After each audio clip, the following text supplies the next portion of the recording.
लेकिन अमीर बाप की बेटी सृष्टि पर उसकी माँ जान छिड़कती।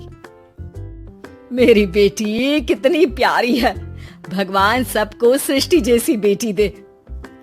सृष्टि धीरे धीरे बड़ी होती है।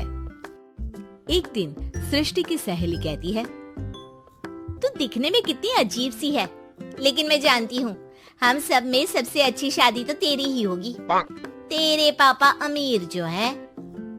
और बता नहीं सकते यार, दहेज तो हर कोई देता है, ये क्या ज्यादा ले जाएगी अपने पति के लिए? अरे बड़े शहर में कोठी है इसके पापा की। अरे पापा की है ना, कौन सी इसकी है?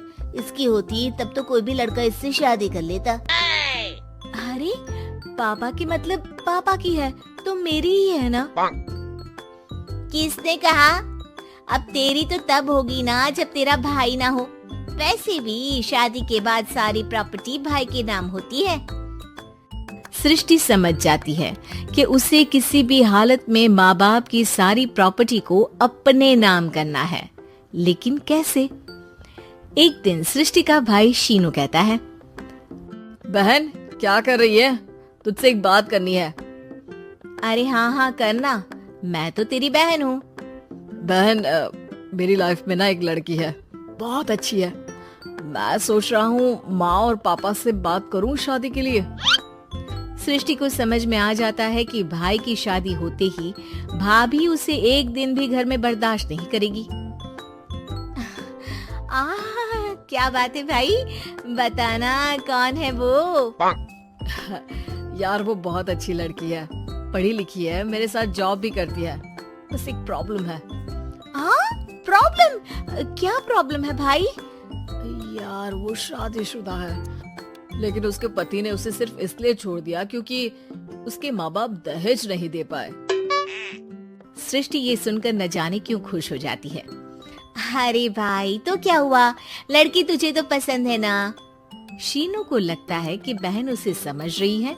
वो इस बात से अनजान होता है कि उसकी बहन की मंशा पूरा घर हड़पने की है। सृष्टि अपनी माँ से कहती है, मम्मी मुझे तो बहुत चिंता है। पता है शीनू क्या कर रहा है? अरे क्या कर रहा है, वो तो काम पर जाता है और वापस घर आता है। नहीं ना माँ, वो यही तो नहीं कर रहा, बाकी सब कर रहा है। आपको पता है उससे प्यार है, और वो भी एक शादीशुदा लड़की से। ये क्या हो गया, मैं सोसाइटी में क्या मुंह दिखाऊंगी? अरे तेरे पापा तो यही कहेंगे कि मैंने ही उसे बिगाड़ दिया है। माँ देखो, मेरी बात मानो, पापा पर भी विश्वास करने की जरूरत नहीं है। अब आप ही बताओ, पापा इतनी देर घर के बाहर रहते हैं क्यों? बोलो। अरे बेटा वो तो नौकरी करते हैं ना। तू बहुत भोली है माँ। पापा का ऑफिस तो 7 बजे खत्म हो जाता है, लेकिन देखो कितनी देर से आते हैं। अरे नहीं बेटा, ऐसी कोई बात नहीं है। सृष्टि माँ को एक औरत से बात करते पिता की फोटो दिखाती है। देखो माँ कैसे हैं पापा, मैं ना कहती थी कि पापा सही नहीं है। मैं तेरे पापा से बात करूंगी, दे फोटो मुझे। ओ माँ, वो तो डिलीट हो गई। लेकिन चल, तूने तो देख लिया ना, पापा से बाद में बात कर लेना। और हाँ, मेरा नाम बिल्कुल मत लेना। हाँ माँ।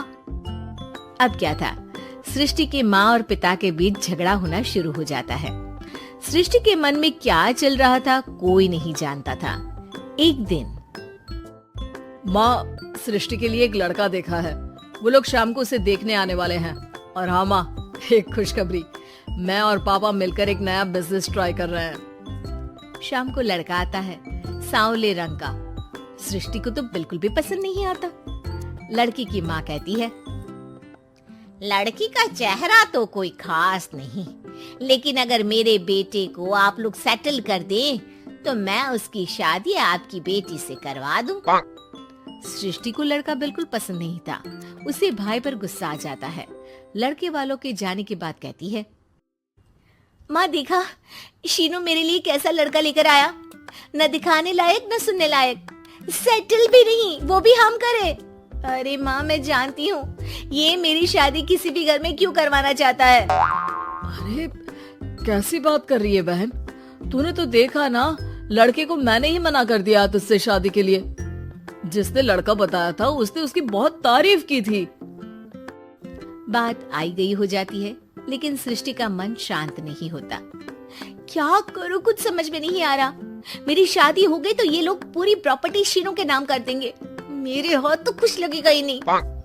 तभी सृष्टि को आइडिया आता है। वो किसी वकील को फोन करती है। जी देखिए, अगर आपके मम्मी पापा का तलाक हो जाता है तो आपके पिता की आधी प्रॉपर्टी आपकी माँ के नाम हो जाएगी, फिर उसे वो किसी को भी दे सकती है। सृष्टि अब माँ को बेटे के खिलाफ भरती है। माँ, शीनू पर नजर रखा करो। वो जिस लड़की के प्यार में है ना, वो शादीशुदा है। यहाँ आएगी, सारा पैसा, रुपया, जमीन, जायदाद सब हड़प लेगी।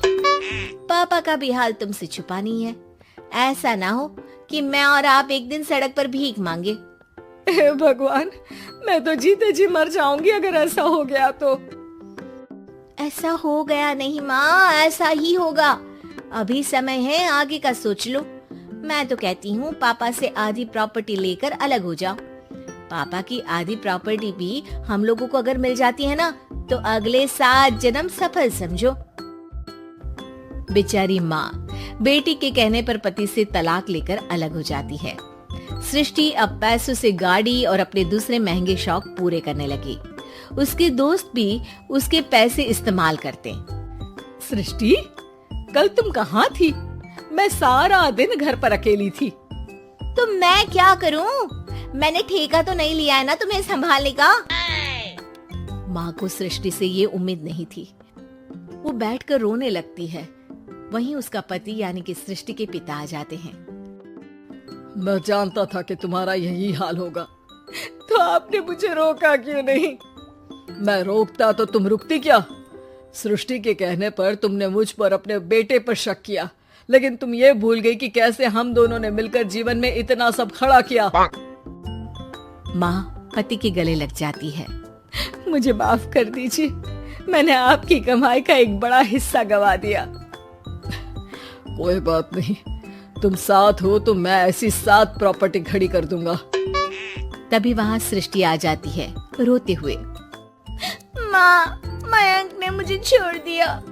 वो बोल रहा था जब तक मेरे पास पैसे थे तब तक ही वो मेरे साथ था।